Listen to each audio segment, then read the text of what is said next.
Mis padres me obligaron a criar a todos mis hermanos desde los 6 años, mientras ellos cobraban ayudas del gobierno por un supuesto cuidado infantil que nunca ofrecieron. Y cuando intenté huir para irme a la universidad, llamaron a Servicios de Protección Infantil, CPS, para me denunciar. Pero al final, fueron sus propias mentiras las que cavaron su caída. En mi familia, la hija mayor estaba destinada a criar a cada niño que naciera después de ella. No era ayudar, ni cuidar de vez en cuando. Era convertirse en la madre de facto, desde el momento en que el bebé cruzaba la puerta de casa. Cambié mi primer pañal a los 6 años. Verás, mi madre fue madre adolescente y trataba el embarazo como si fuera un resfriado, algo que simplemente te pasaba. Mi padre trabajaba en la construcción, pero de alguna manera su sueldo siempre desaparecía entre nuevas herramientas o noches en el bar. Ambos venían de familias numerosas, donde este tipo de dinámica era algo normal. A los 8 años, yo ya estaba al cuidado de 3 hermanos menores. Mis padres salían en sus citas mientras yo calentaba biberones y calmaba a bebés llorando. «Ya te casarás y le pasarás la carga a otra persona», decía mi madre cada vez que anunciaba un nuevo embarazo, mirándome como si fuera la niñera contratada. 8 años después, cuando cumplí 14, mi madre me sentó en la mesa de la cocina con un aire de ceremonia. Estaba embarazada otra vez, nada nuevo. Pero esta vez me entregó un cuaderno titulado Horario del Hogar, con mi nombre anotado como cuidadora principal de 6:00 a.m. a 11:00 p.m. «Ya tienes edad para encargarte sola de las tomas nocturnas», dijo. Mi padre, sentado en su sillón, asintió. «Cancelamos tus actividades escolares. La familia es lo primero». Lo peor fue cuando me dijeron que tendría que sacar un permiso de trabajo para comprar pañales, porque ellos no podían costear extras. Lo llamaban darme experiencia del mundo real. «Esto es lo que significa el amor en nuestra cultura», decían. «Tú eres mucho mejor con ellos que nosotros». Mis días comenzaban a las 5:30 a.m., preparando el desayuno para 4 niños, mientras mis padres seguían durmiendo. Una vez me quedé dormida en una reunión con los profesores, y mis padres dijeron que debía estar de fiesta. El más pequeño me llamó «mamá» en el supermercado, y la gente nos miraba con desconcierto, hasta que llegó el punto de quiebre. Había trabajado duro para ganar una beca completa para la universidad de mis sueños. La carta de aceptación llegó un martes. Por primera vez, no era una madre en miniatura. Era solo Lisa, una chica normal que iba a una universidad normal. Estaba llorando de felicidad cuando mi madre entró gritando: «Estoy embarazada». Me quedé paralizada. Eran gemelos. Esa misma semana, mi padre decidió desentenderse aún más. Me tocó a mí sostenerle el cabello a mi madre cuando vomitaba, masajearle los pies, prepararle los antojos y al mismo tiempo cuidar de los niños. La consejera académica me llamó al siguiente lunes. Debía entregar los documentos finales antes de las 3 p.m., pero uno de los bebés se enfermó y no dejaba de llorar. Llegué 10 minutos tarde. Me retiraron la beca por falta de compromiso. Mis padres dijeron que ir a la universidad hubiera sido un acto de egoísmo. Empecé a planear mi escape en secreto. Apliqué a una universidad comunitaria y me aceptaron. Conseguí un trabajo de medio tiempo en un supermercado y escondía el dinero en una caja de tampones. Mi hermana Sara, que tenía 16 años, lo descubrió, pero prometió guardar silencio por una vez en su vida. Todo iba según lo planeado hasta que mis padres encontraron la carta de aceptación escondida en mi libro de química. Mi madre lloró hablando de todos sus sacrificios. Mi padre me amenazó con echarme si abandonaba a la familia. No dije nada, y al día siguiente, al volver del trabajo, encontré la casa llena de trabajadores sociales. Al parecer, mis padres les habían dicho que yo era la cuidadora negligente y que ellos no sabían que me iba. La trabajadora social, la señora Johnson, notó enseguida que algo no cuadraba, pero me dio una elección imposible. O seguía siendo la cuidadora principal, o mis hermanos irían a hogares de acogida. Mis padres se quedaron ahí, con los brazos cruzados y una sonrisa de victoria en la cara. Pero yo tenía un as bajo la manga. Sara había estado grabándolos con su celular durante semanas. La señora Johnson sacó su carpeta y comenzó a hacer preguntas. Sara me pasó el teléfono a escondidas. Sentí su peso como si fuera una cuerda de salvación. «Estas grabaciones», dije con la voz más firme de lo que sentía, «muestran todo». El rostro de mi madre se puso pálido.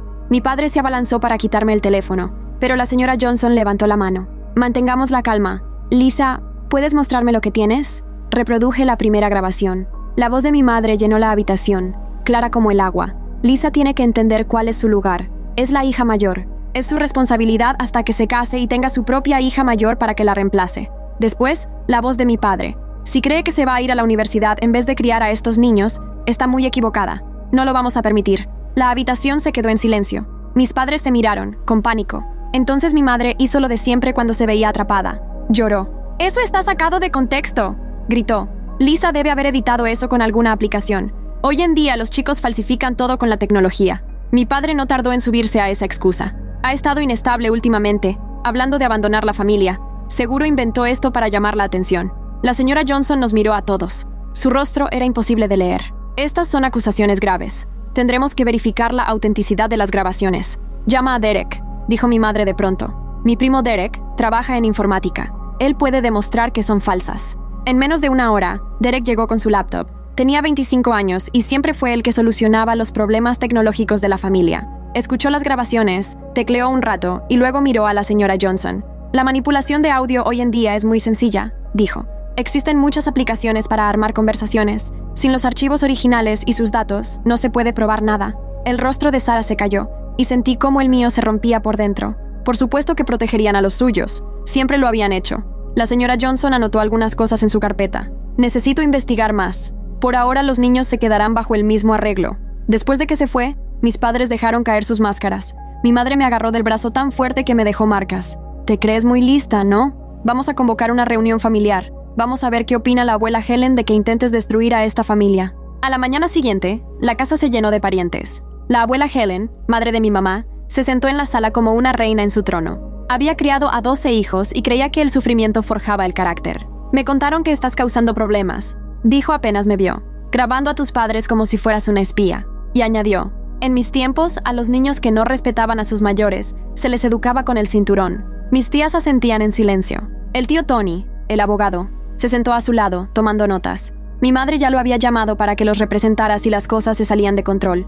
Lisa siempre ha sido difícil, dijo mi madre, secándose las lágrimas con un pañuelo. Intentaron de todo. Incluso consiguieron una amiga consejera que había estado documentando mi supuesto comportamiento problemático. Trajeron una carpeta llena de documentos. Reconocí el membrete del consultorio de la señora Patterson. Ella y mi madre habían ido juntas al colegio. Los papeles afirmaban que yo mostraba señales de trastorno grave de apego, conducta desafiante y tendencia compulsiva a mentir. Esto es falso, protesté. Pero la abuela Helen me interrumpió con un: los niños que no cumplen con sus deberes familiares están mal de la cabeza. Tu madre hizo lo que le tocaba, yo hice lo mío, y todas las mujeres de esta familia también. ¿Te crees mejor que nosotras? Durante los días siguientes, la familia se dividió en bandos. Algunos primos me dijeron en privado que me entendían, pero ninguno quiso hablar en voz alta. La mayoría se puso del lado de mis padres. La tradición familiar era sagrada. Romperla era visto como traicionar todo lo que representábamos. Mis padres presentaron documentos en el tribunal alegando que yo estaba inestable mentalmente y que había estado manipulando a los niños pequeños en su contra. Querían que la custodia de emergencia se les transfiriera oficialmente a ellos y que se me prohibiera cualquier rol de cuidado. La ironía no se me escapó. Te vas a arrepentir, me dijo mi padre esa noche. Te hemos dado todo. Un techo, comida, un propósito. ¿Y así nos pagas? A la mañana siguiente, al volver de mi turno en el supermercado, encontré que la cerradura había sido cambiada. Mi llave ya no servía. Mis ropas estaban metidas en bolsas de basura, tiradas en el césped. Una orden de restricción estaba pegada en la puerta. Decían que yo los había amenazado durante la reunión familiar. Desde su ventana, Sarah me miraba con lágrimas en los ojos. Sostuvo su celular y, en silencio, me dijo con los labios: estoy grabando. ¿Pero de qué servía eso si toda la familia estaba en nuestra contra? Esa noche dormí en mi auto, estacionada detrás del supermercado. Al día siguiente, mi gerente me encontró cuando llegó a abrir. Le supliqué que no dijera nada. Necesitaba ese trabajo más que nunca, pero en un pueblo pequeño, las noticias corren rápido. Antes de que terminara la semana, 3 compañeros de la cuadrilla de construcción de mi padre pasaron por el supermercado. No dijeron nada directamente. Compraban una sola cosa y se formaban en mi caja, soltando comentarios sobre hijos malagradecidos que no valoran los sacrificios de sus padres. Mi gerente me llamó a su oficina al día siguiente. Lo siento, Lisa. Hemos recibido quejas. Los clientes dicen que estás distraída, que cometes errores. Con todo lo que está pasando, quizás sería bueno que tomes un tiempo. Por favor, le rogué. Necesito este trabajo. No tengo a dónde ir. Se notaba incómodo. Solo será temporal, hasta que se calme lo de tu familia. Pero ambos sabíamos que no era temporal. En un pueblo donde la cuadrilla de mi padre hacía la mitad de las obras, enfrentarse a él tenía consecuencias. Pasé las 2 noches siguientes en el auto, hasta que por fin en el refugio de mujeres me consiguieron una cama. La trabajadora que me recibió miró la orden de restricción y frunció el ceño. ¿Tus propios padres presentaron esto contra ti? Asentí, demasiado agotada para dar explicaciones. El refugio era ruidoso y caótico, pero era mejor que el coche. Tenía una cama, un casillero para mis cosas y una ducha. Lo demás lo resolvería después. La audiencia en el tribunal de familia fue fijada para la semana siguiente. Mis padres contaban con el apoyo legal gratuito del tío Tony. Yo no tenía a nadie. La asistencia legal me dijo que no calificaba, ya que técnicamente no estaba solicitando custodia. La mañana de la audiencia me puse mi mejor ropa. aunque estaba arrugada por haber estado guardada en una bolsa. Sara me mandó un mensaje. Han estado entrenando a los niños toda la semana. Lo siento. Entré al tribunal y mis padres parecían los ciudadanos perfectos.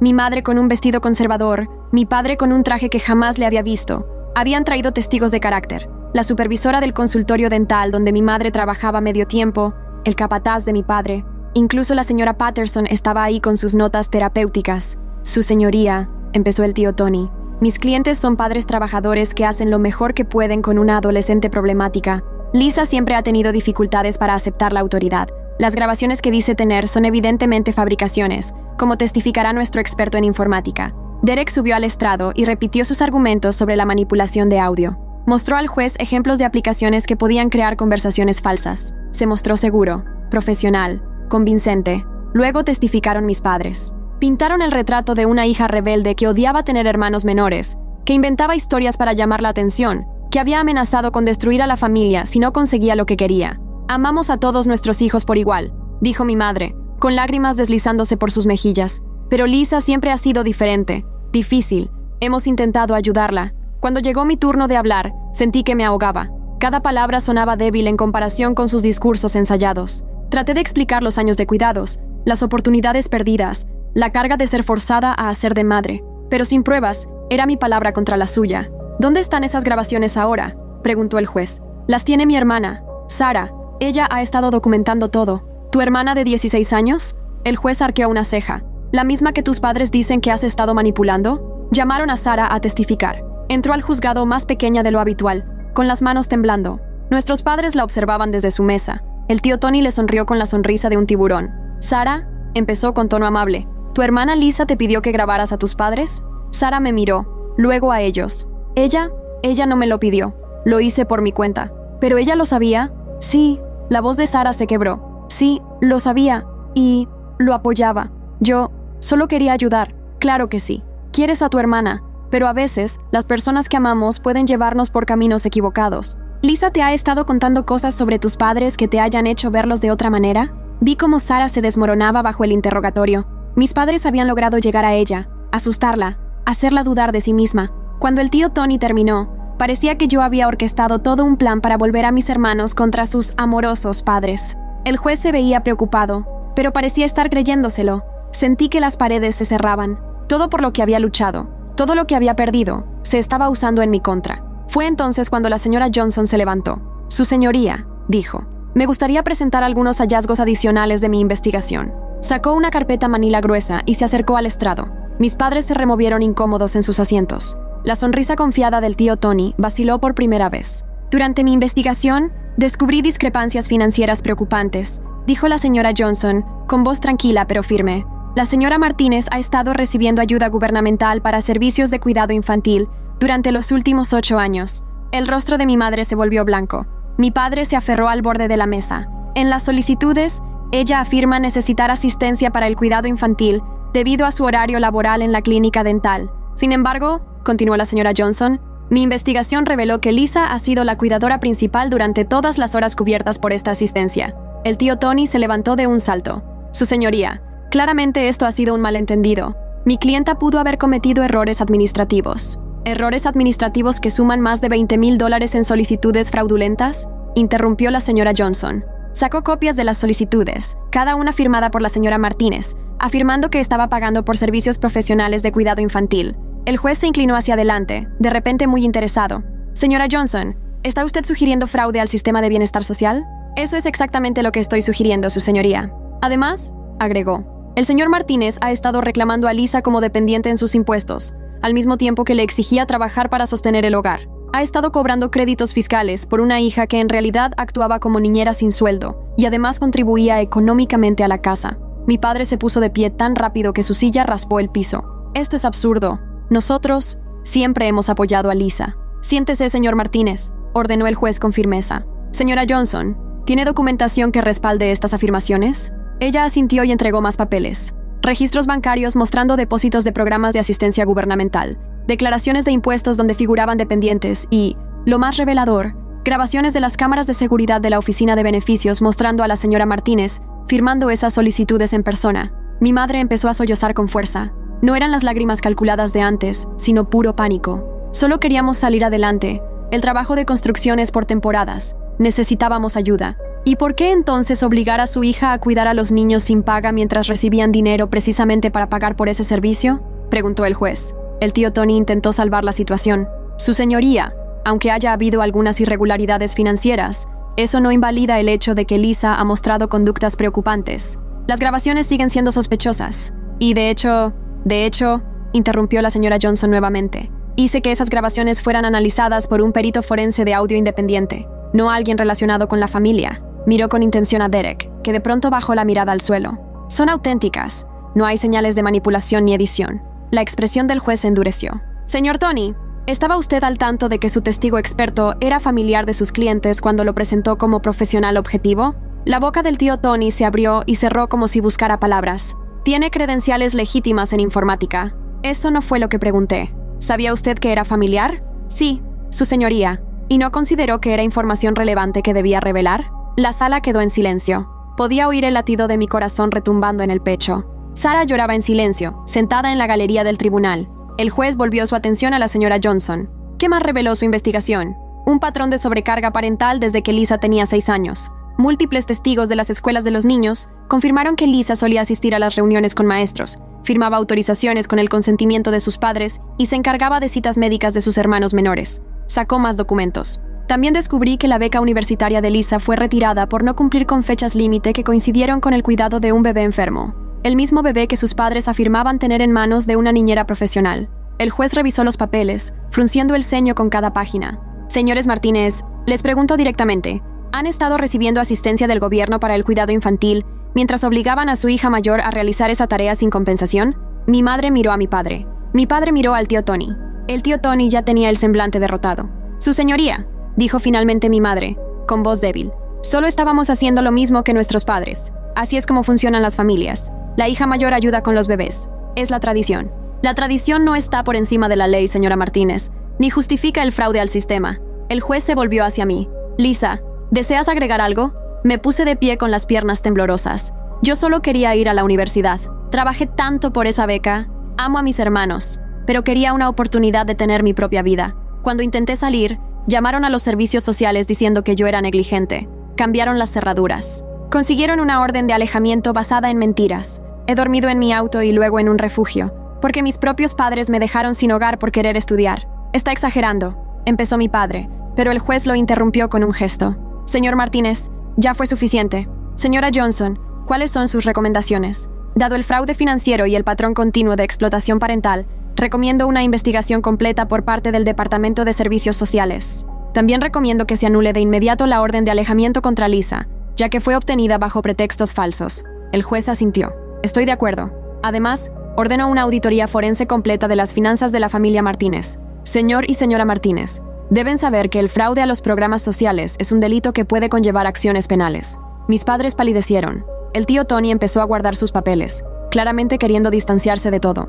Además, continuó el juez, ordeno que la custodia temporal de los menores permanezca con los padres, pero bajo estricta supervisión de servicios sociales. Lisa, no estás obligada a brindar ningún tipo de cuidado infantil. Cualquier violación a esta orden resultará en el retiro inmediato de los niños. ¿Pero quién los cuidará?, lloró mi madre. No podemos permitirnos pagar. Tal vez deberían haberlo pensado antes de cometer fraude con dinero destinado justamente a eso, respondió el juez con frialdad. Se levanta la sesión. El mazo golpeó con una fuerza que resonó en toda la sala. Mis padres se quedaron inmóviles. La realidad finalmente los alcanzaba. Habían intentado atraparme, pero fueron ellos quienes cayeron en su propia trampa. Fuera del tribunal, la señora Johnson me apartó del grupo. Lisa, sé que todo esto es abrumador, pero debes saber que el auditor forense probablemente descubra más cosas, no solo el fraude por el cuidado infantil. Si tu padre te reclamó como dependiente mientras trabajabas, eso también es evasión fiscal. Asentí en silencio. ¿Y ahora qué? Ahora te enfocas en reconstruir tu vida. La orden de alejamiento será anulada en menos de 24 horas. Podrás volver a casa a buscar tus pertenencias. Puedo organizar una escolta policial si lo prefieres. No quiero volver allí, dije rápidamente. No a vivir. Solo quiero mis cosas. Eso se entiende. ¿Tienes un lugar donde quedarte? En el refugio tengo cama por una semana más. Después de eso, me encogí de hombros. No tenía idea de qué haría. La señora Johnson me entregó una tarjeta de presentación.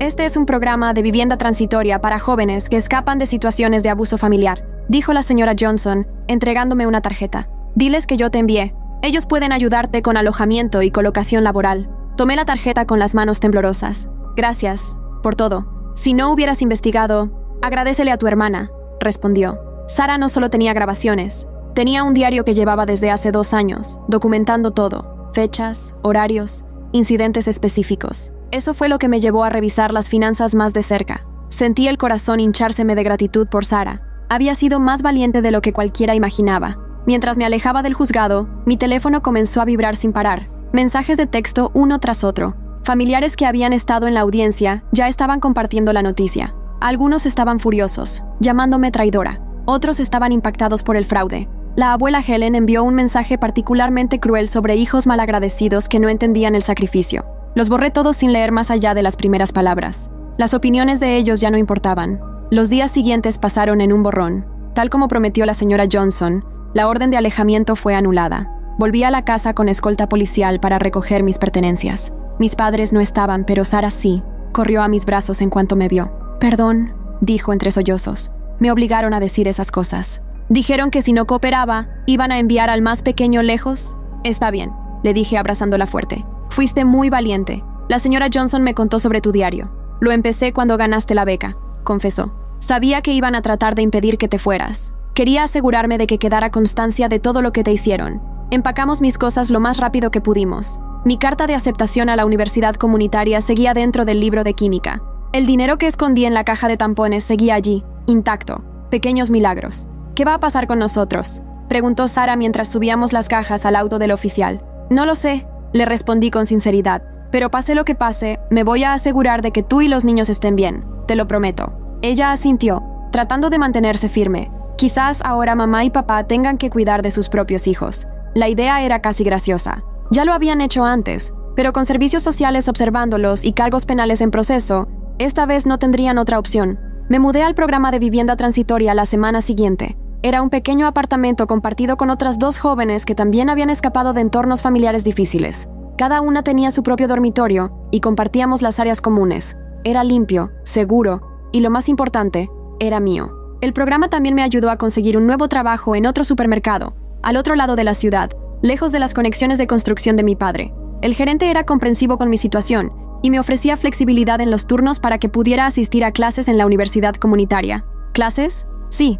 Decidí ir de todos modos. Mi aceptación seguía válida y con ayuda financiera y mi nuevo empleo, podía lograrlo. No sería la beca universitaria que soñaba, pero seguía siendo un paso hacia adelante. 2 semanas después de la audiencia, llegó la otra parte del golpe. Mis padres fueron acusados formalmente de fraude al sistema de bienestar social y evasión fiscal. El auditor forense encontró exactamente lo que la señora Johnson había previsto. Años de solicitudes falsas que sumaban más de $30,000. El tío Tony se negó a representarlos, alegando conflicto de intereses. Tuvieron que recurrir a un defensor público. La ironía no se me escapaba. Ellos decían que yo no calificaba para asistencia legal, y ahora eran ellos quienes la necesitaban. Sara me mantenía informada por mensajes cuidadosamente redactados. Nuestros padres estaban desesperados. Se les había ordenado devolver todo el dinero, con multas incluidas. Podían perder la casa. El jefe de mi padre le redujo las horas tras enterarse de los cargos. Mi madre fue suspendida de la clínica dental en espera del resultado del caso penal. Por primera vez en sus vidas, tenían que ejercer de padres. No había hija mayor a quien dejarle el trabajo. No había dinero del gobierno que los salvara, mientras otro hacía la labor. Según Sara, la casa era un caos. Los niños pequeños no entendían por qué ya no estaba para preparar el desayuno o ayudar con las tareas. Mis padres estaban desbordados en cuestión de días. «Mamá tuvo que cambiar un pañal ayer», me escribió Sara una noche. Actuó como si fuera el fin del mundo. Debería haberme sentido reivindicada, pero en su mayoría solo sentía tristeza. Tristeza por mis hermanos, que estaban confundidos y asustados. Tristeza porque todo hubiera llegado a esto. Incluso un poco de tristeza por mis padres, tan atrapados en su propia crianza que no podían ver lo equivocados que estaban. La reacción familiar fue rápida y despiadada. La abuela Helen convocó a una reunión de emergencia familiar a la cual, por supuesto, no fui invitada. Sara me contó que fue un desastre. La mitad de la familia pensaba que mis padres eran víctimas de una hija ingrata. La otra mitad admitía en voz baja que siempre habían notado señales, pero no quisieron involucrarse. La prima María se levantó y dijo que le pasó lo mismo. Me dijo Sara en una llamada, que la abuela Helen la obligó a criar a sus 5 hermanos menores también. Luego la tía Rosa dijo que a ella también le había pasado. De repente, todos discutían si era tradición o abuso. La familia se fracturó por líneas generacionales. La generación mayor insistía en que así siempre había sido. La generación más joven empezaba a preguntarse por qué siempre eran las hijas mayores quienes tenían que sacrificarlo todo. 3 meses después del inicio del proceso penal, mis padres hicieron algo desesperado. Huyeron. Estaba en mi clase nocturna de estadística cuando mi teléfono comenzó a vibrar. Lo ignoré hasta que vi que era la señora Johnson. Salí al pasillo para contestar. Lisa, tus padres no se presentaron hoy a su audiencia. También retiraron a los niños de la escuela. Creemos que están intentando huir del estado. Sentí un escalofrío. ¿Y Sara? Ella fue quien nos alertó. Está a salvo, en la escuela. Me dijo que anoche tus padres empacaron la camioneta y les dijeron a los niños que iban a unas vacaciones sorpresa. Me desplomé en una banca del pasillo. ¿De verdad pensaban escapar llevándose a los niños en lugar de enfrentar las consecuencias? ¿Qué puedo hacer?, pregunté. Quédate donde estás. No intentes intervenir. Ya notificamos a la policía estatal y emitimos una alerta Amber para los niños. Sara dice que los escuchó hablar de irse con parientes en Texas. Por supuesto. Mi padre tenía primos allí que probablemente no sabían nada sobre los cargos. Podían desaparecer en otra familia grande, donde que las hijas mayores criaran a los hermanos era simplemente parte de la vida normal. Volví a clase, pero no podía concentrarme. El profesor notó mi ansiedad y me dijo en voz baja que podía irme si necesitaba. Recogí mis cosas y conduje hasta mi apartamento con las manos temblando todo el camino. Las siguientes horas fueron las más largas de mi vida. Me quedé junto al teléfono esperando noticias. Mis compañeras de piso me prepararon té y compartieron sus propias historias de familias difíciles. Ayudaba a saber que no estaba sola. Finalmente, alrededor de la medianoche, la señora Johnson me llamó. «Los encontramos», dijo la señora Johnson. La policía estatal los detuvo en una gasolinera, a unas 2 horas de la frontera con Texas. Todos están a salvo. Me eché a llorar de alivio. ¿Y ahora qué pasa? Tus padres están siendo arrestados por interferencia en la custodia y por violar las condiciones de su fianza. Los niños serán ubicados en hogares de acogida de emergencia hasta que podamos determinar la mejor opción para cada uno. ¿Y Sara? Ya cumplió 18. En 2 meses iniciaremos el proceso para su emancipación legal. Así podrá mantener cierta independencia. Lisa, necesito preguntarte algo. ¿Considerarías aceptar la custodia temporal de tus hermanos? La pregunta que tanto temía como esperaba. No sé si pueda. Apenas logro mantenerme a mí misma. Lo entiendo. No es una decisión que debas tomar esta noche. Pero piénsalo. El sistema de acogida no es lo ideal. Y tú eres la única familiar que ha demostrado verdadera preocupación por su bienestar. Después de colgar, me quedé sentada en la sala a oscuras, pensando. Había luchado tanto por salir del rol de madre sustituta, y ahora la idea de asumirlo otra vez, aunque voluntariamente, me mareaba. Pero imaginar a mis hermanos separados en hogares extraños, eso me dolía aún más. Llamé a Sara. Contestó al primer timbrazo. Sonaba agotada. Hola, ¿estás bien? Sí, estoy en la estación de policía. Han sido muy amables. Me dieron chocolate caliente. La señora Johnson dijo que están viendo lo de emanciparme pronto. Sí, me mencionó algo. Hubo un silencio. También me preguntó si pensaba que aceptarías a los niños. ¿Y tú qué crees que debería hacer? Sara se quedó callada por un buen rato. Creo que deberías hacer lo que te mantenga a salvo y sana. Ya has sacrificado demasiado por esta familia. Pero quizás esta vez podamos hacerlo diferente. Juntas. No como antes, donde tú hacías todo, sino como hermanas, ayudándonos. Yo puedo buscar un trabajo de medio tiempo, solicitar asistencia, legal, esta vez. Asegurarnos de que los niños reciban terapia. Romper el ciclo, de verdad. Cerré los ojos, sintiendo el peso de todo lo que estaba sobre la mesa. Significaría renunciar al dormitorio del programa, buscar un lugar más grande, posponer algunos sueños, o tal vez solo soñar diferente. Universidad de día, tareas por la noche, entrenamientos de fútbol, reuniones escolares, dijo Sara con voz suave. Una familia normal, pero donde todos colaboran, donde los niños vean cómo se ve una familia de verdad. Estaba pintando una imagen que jamás me atreví a imaginar. Una familia donde la responsabilidad se compartía, donde amar no significaba sacrificarse, donde podríamos sanar, juntas. ¿Puedo pensarlo un poco más?, pregunté. Claro, pero Lisa, decidas lo que decidas. Estoy orgullosa de ti. Te enfrentaste a ellos. Te liberaste. Eso requirió más valor del que muchos tenemos. A la mañana siguiente, me reuní con la señora Johnson y una defensora del Tribunal de Familia. Me explicaron en qué consistía la custodia temporal. Había apoyo financiero disponible. Los niños recibirían asesoramiento psicológico. Sara sería emancipada y podría figurar como cotutora. Servicios sociales nos acompañarían durante el proceso. Es probable que tus padres reciban una sentencia de prisión, explicó la defensora. De 2 a 3 años, según los cargos. Los niños necesitan estabilidad durante ese tiempo. El sistema puede brindarla, pero la custodia familiar siempre es preferida si es saludable. Pensé en mis hermanos. El de 8 años que había dejado de hablarme después de toda la manipulación. Los gemelos, seguramente confundidos. El bebé que me había llamado mamá antes de que le enseñara mi verdadero nombre. ¿Y la abuela Helen?, pregunté. ¿No intentará quedarse con ellos? La señora Johnson negó con la cabeza. Ha sido declarada no apta por su edad y por haber fomentado la sobrecarga de responsabilidades en ti. Varios familiares se han presentado con testimonios similares desde que tu caso se hizo público. Ella también está bajo investigación. Las fichas de dominó caían una a una en la familia. El secreto guardado por generaciones finalmente salía a la luz. Si acepto, dije con lentitud, necesito garantías, que los niños reciban terapia, que Sara y yo tengamos orientación familiar para aprender a hacer esto bien, apoyo financiero para la vivienda y el cuidado infantil, cuidado real, no volver a faltar a clase por quedarme a cuidar, y ayuda para seguir con la universidad. Con esta responsabilidad, todo eso puede organizarse, me aseguró la defensora. Queremos que esto funcione. Si decides hacerlo, el objetivo es romper el ciclo, no repetirlo. Pedí un día más para decidir. Esa noche, hablé con mis compañeras de apartamento. Ambas habían escapado de familias abusivas y entendían el peso de lo que estaba considerando. La pregunta es, dijo una de ellas, ¿puedes vivir con cualquiera de las dos decisiones? Si los tomas, ¿podrás con la responsabilidad sin perderte a ti misma? Y si no los tomas, ¿podrás con la culpa? Era una pregunta justa. Había pasado tanto tiempo forzada a ser madre que no sabía si podía elegirlo libremente. Pero tal vez ese era el punto. Esta vez sería una elección. Esa noche hice una lista. Pros y contras. Sueños postergados frente a hermanos dispersos. La vida que había planeado frente a la familia que podía construir. A la mañana siguiente, ya tenía mi respuesta. Llamé a la señora Johnson. Lo haré, pero solo si Sara figura como cotutora, y con todo el apoyo que hablamos. Comenzaré el papeleo. Lisa, quiero que sepas lo orgullosa que estoy de ti.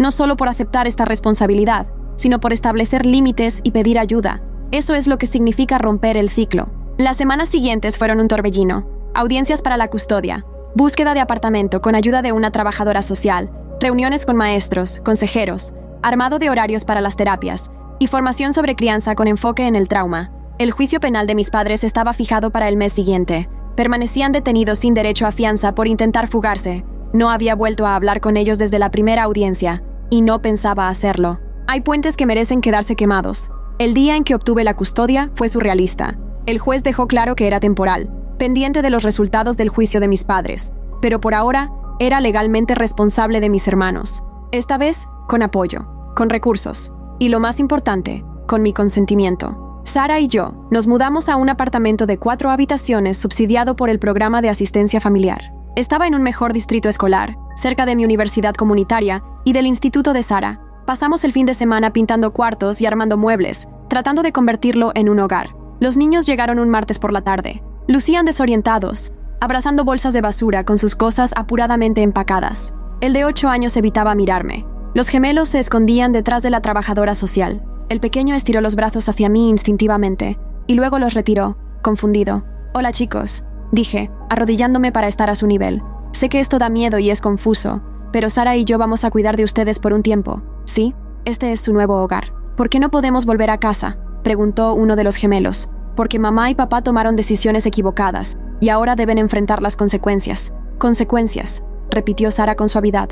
«Pero vamos a estar bien, todos juntos». No fue fácil. La primera semana fue difícil. Rabietas, llantos y preguntas para las que no tenía respuestas. El niño de 8 años finalmente se quebró y admitió que nuestros padres le habían dicho que yo quería robárselos. Con ayuda de su terapeuta y muchas explicaciones pacientes, empezó a entender la verdad, pero poco a poco encontramos un ritmo. Sara y yo dividíamos la rutina de las mañanas. Yo preparaba el desayuno mientras ella vestía a los pequeños. Contratamos a una niñera de verdad para cubrir las horas entre la salida de la escuela y el momento en que una de nosotras podía llegar a casa. Los niños hacían la tarea en la mesa de la cocina mientras yo cocinaba. Sara ayudaba con los baños y la hora de dormir mientras yo estudiaba. No era la experiencia universitaria con la que había soñado. No había fiestas en residencias ni sesiones de estudio hasta la madrugada. Pero era real, era mía, era nuestra. Los profesores del instituto comunitario fueron comprensivos con mi situación. Varios de ellos habían vivido cosas similares y me ofrecieron prórrogas cuando las audiencias del tribunal familiar chocaban con los exámenes. Mis calificaciones se mantenían fuertes, incluso con el caos en casa. 3 meses después de nuestro nuevo comienzo, ocurrió algo hermoso. Estaba preparando la cena cuando el más pequeño tiró de mi camisa. «Lisa», dijo, usando mi nombre real. «¿Puedo ayudarte?». Le di una cuchara de madera para que removiera la olla, manteniendo mi mano sobre la suya para guiarlo. «Muy bien, campeón. Te quiero, Lisa», dijo con naturalidad, y luego se fue a jugar con sus bloques. Sara me miró desde el otro lado de la cocina, donde ayudaba con una tarea de matemáticas. Ambas teníamos lágrimas en los ojos. Eso era amor, no obligación, no tradición, no culpa, Solo elección, cuidado y la voluntad de construir algo mejor. El juicio de nuestros padres comenzó la semana siguiente. Sara y yo decidimos que los niños no asistirían. No queríamos que los vieran con uniformes naranjas y esposas, pero vimos la cobertura en las noticias esa noche, cuando ya estaban dormidos. Ambos se declararon culpables a cambio de una condena reducida. 2 años por fraude, 3 años de libertad condicional tras cumplir la pena. Tendrían que devolver el dinero y asistir a clases de crianza si querían una mínima oportunidad de recuperar la custodia en el futuro. ¿Crees que lo intenten?, preguntó Sara cuando apagamos el televisor. No lo sé, admití. Tal vez la cárcel los haga cambiar. Tal vez se den cuenta de lo que perdieron. O tal vez salgan con rabia y traten de volver a lo de antes. Estaremos preparadas, pase lo que pase, dijo ella con firmeza. Los niños están en terapia. Estamos documentando todo. Esta vez, lo estamos haciendo bien. Tenía razón. Teníamos 2 años para construir un hogar estable y sano. 2 años para ayudar a los niños a sanar. 2 años para demostrar que el ciclo se podía romper. Pensé en la beca que había perdido, en la residencia estudiantil en la que nunca viviría, en esa experiencia universitaria perfecta que se me había escapado. Pero sentada en nuestra sala, escuchando a Sara repasar historia mientras yo resolvía ejercicios de cálculo, me di cuenta de que no había perdido mis sueños. Solo habían cambiado de forma. Todavía me iba a graduar. Todavía pensaba transferirme a una universidad de 4 años. Tomaría más tiempo, sería más difícil, implicaría más esfuerzo, pero también tendría algo más. Una familia que había decidido construir. Hermanos que sabían que eran amados sin condiciones. Una hermana a mi lado como compañera. El ciclo que nuestra abuela perpetuó y que nuestra madre continuó, se detenía con nosotras. Sara y yo cometeríamos errores, seguro, pero nunca le diríamos a los niños que amar significaba sacrificar sus sueños. Nunca los haríamos elegir entre su futuro y su familia. Les mostraríamos que ambas cosas eran posibles, con ayuda, con límites y con el valor de hacer las cosas diferente. Cerré mi libro de texto esa noche con una sensación que no había tenido en años: esperanza. No solo por mi futuro, sino por el de todos nosotros. Estábamos escribiendo una nueva historia, una página a la vez. La audiencia de sentencia llegó antes de lo esperado. Sara y yo nos sentamos en la última fila, observando a nuestros padres frente al juez, vestidos con sus trajes naranjas. Se veían más pequeños, reducidos por los meses de juicio y el peso de sus decisiones. La fiscal presentó el caso con claridad. $32,000 en fraude al sistema de asistencia, 8 años de evasión fiscal, abuso infantil por sobrecarga de responsabilidades, interferencia en la custodia y fuga para evitar el juicio. Cada cargo tenía su propia pena. La defensora pública de mi madre intentó apelar a la compasión, mencionando una infancia difícil y problemas económicos, pero la jueza no cedió. Había revisado todas las pruebas, incluido el diario de Sara y las grabaciones que Derek intentó desacreditar. Señores Martínez, dijo la jueza con voz severa, ustedes explotaron sistemáticamente a su hija mayor durante casi una década. Recibieron fondos del gobierno destinados a su cuidado, mientras la obligaban a brindar ese cuidado ustedes mismos. Cuando intentó estudiar, saboteaban sus oportunidades. Cuando quiso independencia, usaron el sistema legal para castigarla. Mi padre apretó la mandíbula.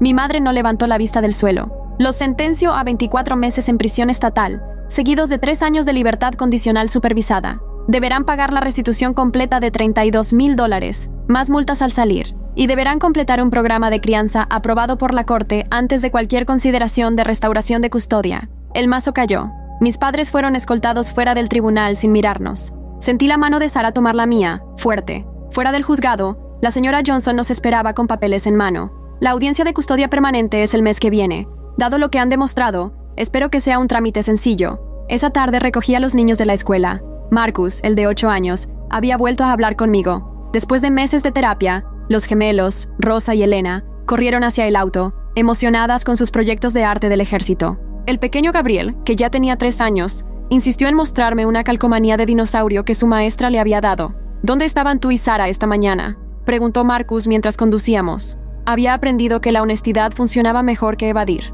En la corte. Hoy les dieron la sentencia a mamá y papá. ¿Cuánto tiempo? Su voz era pequeña. 2 años. Pero podrás visitarlos si quieres, cuando estén listos. Él asintió, asimilándolo. Seguiremos viviendo contigo, todo el tiempo que necesiten. Sara y yo no vamos a ningún lado. Esa noche, mientras Sara ayudaba con la tarea y yo preparaba la cena, sonó mi teléfono. Número desconocido. Estuve a punto de no contestar, pero algo me hizo responder. ¿Hablo con Lisa Martínez? La voz era desconocida. Sí, ¿quién habla? Soy Victoria Chen, de la Fundación Comunitaria del Condado. Recibimos tu solicitud para la beca de estudiante que regresa. Me complace informarte que has sido seleccionada como una de las beneficiarias de este año. Casi se me cae el teléfono de las manos. Había postulado sin esperanzas, animada por mi profesora de inglés, quien conocía mi historia. La beca cubría el resto de mis gastos en el colegio comunitario y ayudaba con la transición a una universidad de 4 años. El comité quedó particularmente conmovido por tu ensayo sobre romper ciclos generacionales sin romper los lazos familiares, continuó Victoria. La ceremonia de premiación es la próxima semana, si puedes asistir. Después de colgar, me quedé de pie en la cocina, abrumada. Sara lo notó enseguida. ¿Qué pasa?, preguntó dejando a un lado la hoja de ejercicios de matemáticas. Nada malo, me gané la beca, esa que la profesora Martínez me dijo que solicitara. Sara chilló de alegría y me abrazó con fuerza. Los niños levantaron la vista de sus actividades, confundidos pero contagiándose de nuestra emoción. ¿Eso significa que te vas?, preguntó Gabriel, con el labio inferior temblando. Me arrodillé a su altura.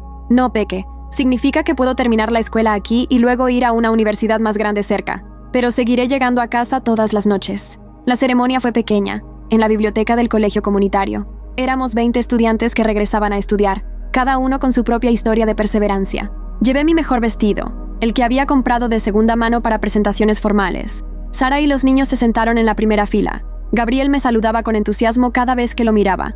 Cuando dijeron mi nombre, caminé hacia el podio con las piernas temblorosas. La coordinadora de becas me entregó el certificado y un sobre con el primer pago. No era una fortuna, pero era suficiente. Suficiente para dejar de preocuparme por elegir entre libros de texto o comida. Suficiente para pagar una niñera confiable para las clases nocturnas. Suficiente para creer que los sueños postergados no siempre son sueños perdidos. 2 semanas después, la abuela Helen murió. La llamada llegó de parte de la tía Rosa, con la voz cuidadosamente neutral. El funeral es el sábado. Solo, deberías saber que algunos familiares creen que no deberías asistir. Lo entiendo, respondí. Y era verdad. La fractura familiar que comenzó con mi caso nunca sanó. La mitad seguía creyendo que yo había destruido una tradición sagrada. La otra mitad había empezado a cuestionar todo lo que les enseñaron sobre obligaciones familiares. Sara y yo lo hablamos esa noche, después de que los niños se durmieron. Quiero ir, dijo ella. No por ella, por nosotras, para cerrar el capítulo, para saber que realmente terminó. Organizamos que los niños pasaran el día con una familia de apoyo temporal. El funeral se celebró en la misma iglesia donde me bautizaron, donde pasé incontables domingos controlando a mis hermanos, mientras mis padres dormían sentados en los bancos. La sala del velorio estaba cargada de tensión. Las conversaciones se apagaron en cuanto entramos. Algunos parientes nos dieron la espalda, otros simplemente asintieron con la cabeza. La primera en acercarse fue la prima María, con su hija mayor al lado. He estado pensando en lo que hiciste, dijo en voz baja. Mi Isabela ya tiene 15, y he estado haciéndola ayudar con sus hermanos, igual que hacían contigo. Miró a su hija. Vamos a empezar a hacer las cosas diferente. Uno por uno, otros primos se acercaron, algunos para condenar, otros para confesar. El quiebre generacional era evidente. Los mayores hablaban de deber y sacrificio. Los más jóvenes susurraban sobre sueños abandonados y niñeces robadas. El tío Tony me acorraló cerca del dispensador de café. Destruiste esta familia, dijo con la voz baja. Tus padres están en prisión por tu culpa. Están en prisión porque cometieron fraude, respondí con calma. Yo solo dije la verdad. Se alejó furioso, pero no antes de que notara la duda en sus ojos. Incluso él empezaba a cuestionar el relato que había ayudado a sostener. Cuando salíamos, vi a Derek junto a su auto, incómodo. Se acercó con cautela. Lisa, yo necesito disculparme. Lo que hice en la corte, mentir sobre las grabaciones, mi mamá me presionó. Dijo que la familia era lo primero, pero ahora tengo una hija, y me hizo pensar qué tipo de tradiciones quiero dejarle. Asentí. No le ofrecí perdón, pero reconocí sus palabras. Algunos puentes pueden reconstruirse, otros es mejor dejarlos en ruinas. La audiencia de custodia permanente fue sencilla, tal como predijo la señora Johnson. Nuestros padres no la impugnaron, tal vez comprendiendo al fin que sus decisiones tenían consecuencias. La jueza elogió el hogar estable que Sara y yo habíamos construido, destacando el progreso escolar y emocional de los niños. El semestre de primavera trajo nuevos desafíos. Me inscribí en 18 créditos, decidida a graduarme a tiempo. A pesar de todo, Sara equilibraba su último año de secundaria con un trabajo de medio tiempo en una panadería local. Dividíamos las tareas de crianza con precisión militar. Nuestro calendario compartido, codificado por colores y siempre actualizado. Lo más difícil era ayudar a los niños a procesar su trauma. Marcus tenía pesadillas sobre ser alejado de nuevo. Las gemelas mojaban la cama cuando se sentían estresadas. Gabriel se aferraba a nosotras constantemente, con miedo de que también desapareciéramos como hicieron nuestros padres. La terapeuta, la doctora Cassandra Williams, se convirtió en nuestro pilar. Nos enseñó sobre respuestas al trauma y reparación del apego. Lentamente, con esfuerzo y tropiezos, aprendimos a ser esa presencia estable y predecible que los niños necesitaban. Sanar no es un proceso lineal, nos recordó durante una semana especialmente dura, cuando Marcus se negó a ir a la escuela y las gemelas escondieron comida en su cuarto por miedo a que se acabara. Están poniendo a prueba si se irán cuando las cosas se pongan difíciles. Pero no nos fuimos. Estábamos ahí, día tras día. Incluso cuando el cansancio nos hacía doler los huesos. Incluso cuando el estrés nos provocaba jaquecas idénticas.